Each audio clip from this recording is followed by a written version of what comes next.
দেখুন, পার্কিংয়ের দুই পাশেই গাড়ি পার্কিং করা আছে। অনেকেই এই অবস্থায় সঠিকভাবে গাড়ি পার্কিং করতে পারেন না।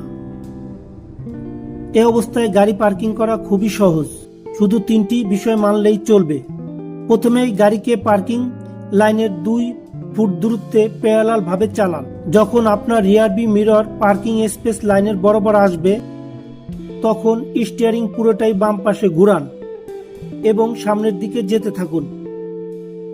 এবার যখন আপনি রিয়ারভিউ মিরর দিয়ে পার্কিং লাইনের কর্নার ভিউ দেখতে পাবেন, তখন স্টিয়ারিং পুরোটাই ডান দিকে ঘুরান এবং ব্যাক গিয়ার দিয়ে পিছনে যেতে শুরু করুন।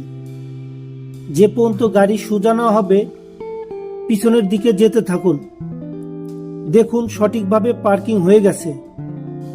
ভিডিওটি ভালো লাগলে লাইক অ্যান্ড শেয়ার করুন।